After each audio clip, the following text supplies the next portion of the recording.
আল্লাহ পাক আজকে আপনাকে হয়তো 1 কোটি টাকা দিয়েছেন, কালকে আল্লাহ না করুক 1000 টাকার জন্য মানুষের কাছে হাত পাততে বাধ্য করতে পারেন আল্লাহ পাক। এমনও কিন্তু দিন আসতে পারে, দিন সবসময় সমান থাকে না। আজকে আপনার কাছে 1 কোটি টাকা আছে, কিছু মনে হচ্ছে না। কালকে কে জানে, আল্লাহ না করুক যে 1000 টাকা কারো কাছে চাইতে হচ্ছে, 1000 টাকার জন্য ঠেকে গেছেন, হতে পারে না? তো রিজিককে মানুষ তাজিম না করলে রিজিক দূরে চলে যায়। দুটো বিষয় খেয়াল রাখবেন, দুটো বিষয়। এক হচ্ছে মাঝে মাঝে মনের মধ্যে কিছু আমল করার ইচ্ছা আসে না? মনে হলো যে আচ্ছা একটু 10টা আয়াত পড়ি, মনে আসে না মাঝে মাঝে? এমন মনে হয় না? ওই সময় এই যে মনের মধ্যে যে এই ইরাদাটা জাগ্রত হওয়া, এটাকে আমরা বলি ওয়ারিদ। অন্য ভাষায় আপনি বলতে পারেন মেহমান। কি বলতে পারেন? এটা আল্লাহর পক্ষ থেকে আপনার কলবের মধ্যে মেহমান হিসেবে এসেছে। এখন আপনি যদি আমলটা করেন, সেই মেহমান বারবার আপনার কলবে আসবে। যদি আপনি ওই সময় আমলটা না করেন, মেহমান চলে যাবে, মেহমান অসম্মানিত হলে পরে আর আসবে না। একইভাবে রিজিক আল্লাহ পাক দিয়েছেন, এর তাজিম যদি করতে পারেন রিজিক বেশি আসবে। রিজিকের তাজিম সম্মান করতে না পারলে রিজিক আসবে না, বেশি কমে যাবে। উসমান রাদিয়াল্লাহু আনহু সবচেয়ে ধনী ছিলেন না? কেন জানেন? কেন? এটা কি জানেন কেন ধনী ছিলেন? একে তো তিনি প্রচুর দান সদকা করতেন, এটা তো আপনারা জানেনই। আরেকটা জিনিস অনেকে জানে না, তিনি উটের পিঠে বসেছিলেন, কিছু একটা খাচ্ছিলেন, এই 2-1টা দানা পড়ে গেছে নিচে। উটের পিঠ থেকে নেমেছেন, নেমে সেই দানা উঠিয়েছেন, পরিষ্কার করেছেন, ধুয়েছেন, আবার খেয়েছেন। তার এই 2-4টা দানার কোনো কিন্তু মানে পরোয়া না করলেও চলে। তার প্রচুর অর্থ সম্পদ আছে, এত অর্থ সম্পদ যে তাবুক যুদ্ধের দিন 30,000 সেনাবাহিনীর দায়িত্ব নিয়েছেন। 30,000 সেনাবাহিনীর দায়িত্ব নিয়েছেন। সেনাবাহিনী যাবে, থাকবে, খাবে, তাঁবু টাঙাবে, সব দায়িত্ব তার। 30,000 সেনাবাহিনীর দায়িত্ব নেওয়া কি চারটাখানি কথা? তো এই সাহাবী এই কয়েকটা খাবারের দানা উঠিয়ে খেলেন। নবী সাল্লাল্লাহু আলাইহি ওয়াসাল্লাম বলেছিলেন যে তোমাকে আল্লাহ পাক রিজিক বাড়িয়ে দিবে না কেন? তুমি রিজিকের যে তাজিম বা যে সম্মান তুমি করো, এর বদৌলতে আল্লাহ পাক তোমাকে বেহিসাব রিজিক দিবেন। দুইটা বিষয় খেয়াল রাখবো। আমলের মেহমান হৃদয়ের মধ্যে আসলে তাকে ফিরায় না দেওয়া, তাহলে সেই মেহমান কিন্তু আর আসবে না।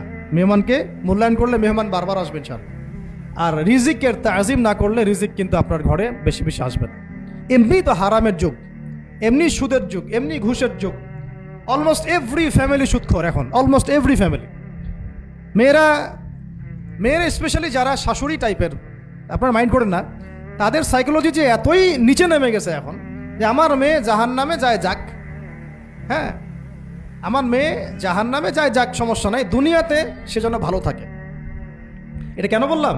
একটা সুদখোরের ঘরে তুলে দিতে সে দ্বিধাবোধ করতেছে না, একটা দুর্নীতিবাজের ঘরে তুলে দিতে দ্বিধাবোধ করতেছে না, একটা ঘুষখোরের ঘরে তুলতে দ্বিধাবোধ করতেছে না, হ্যাঁ একটা মানে কি বলবো মাদক সেবী, ড্রাগ অ্যাডিক্টেড বা এই যে আর কি বলবো ফাসেক জালেম, এই ধরনের ঘরে উঠাই দিতেও সে দ্বিধাবোধ করছে না। 5তলা বাড়ি চাই আমার মেয়ে 5তলা বাড়ি থেকে সুখে থাকবে। এই যে সুখের ডেফিনেশন এখানে দিয়েছেন আপনারা।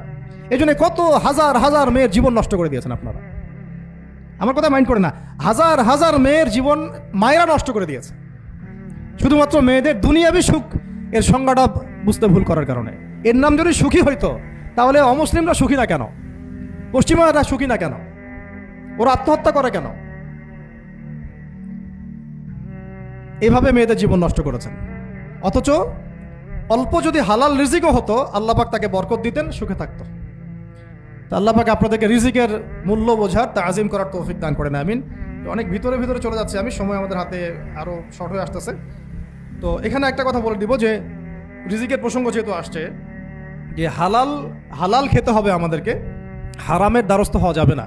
আপনার স্বামী যদি হারাম খায়, আপনি স্বামীকে বুঝান, তাকে ওই চাকরি ছেড়ে দিতে আপনি উৎসাহিত করেন।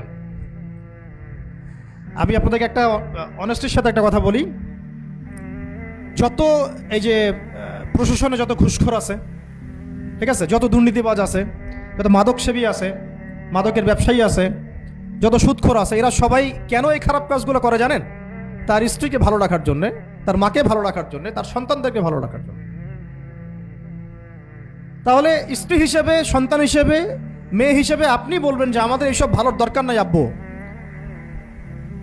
হে আমার প্রিয় স্বামী, আমার এসব ভালোর দরকার নাই, হে আমার ছেলে, আমার এসব ভালোর দরকার নাই, তুই হালাল পথে থাক, ওইখানে তুই আমাকে ডাল ভাত খাওয়া, আমি খুশি আছি। এইভাবে আপনারা তাদেরকে মোটিভেট করেন, দেখবেন সমাজে হারাম কমে গেছে ইনশাআল্লাহ। আর হারাম খাওয়া এই ছেলে মেয়েগুলোও কিন্তু মানুষ হবে না। হারাম খাওয়া যে ছেলে মেয়েগুলো রক্ত মাংস গড়ে উঠছে, এরাও কিন্তু মানুষ হবে না। আল্লাহ পাক আমাদেরকে হালাল খাওয়ার তৌফিক দান করেন, এবং এই হালালের জন্য আপনাদের ভূমিকা অনেক বেশি।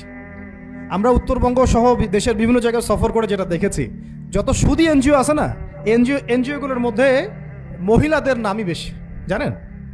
মহিলাদের নাম বেশি সুদী এনজিওতে। তো এই দাওয়াতগুলো আমরা মা বোনদেরকে দিতে চাই যে কোনো অবস্থাতে যেন হারাম রিজিকের দিকে আপনারা না ধাবিত হন, এবং রিজিকে তাজিম করেন, পরিবারের মধ্যে হৃদ্যতা ভালোবাসা বজায় রাখেন, একে অপরকে বিশ্বাস, সম্মান এবং শ্রদ্ধা করেন। ইনশাআল্লাহ তাআলা আপনাদের পরিবারও সুখী হবে, রিজিকও সুন্দর হবে এবং রিজিকে বরকত হবে ইনশাআল্লাহ।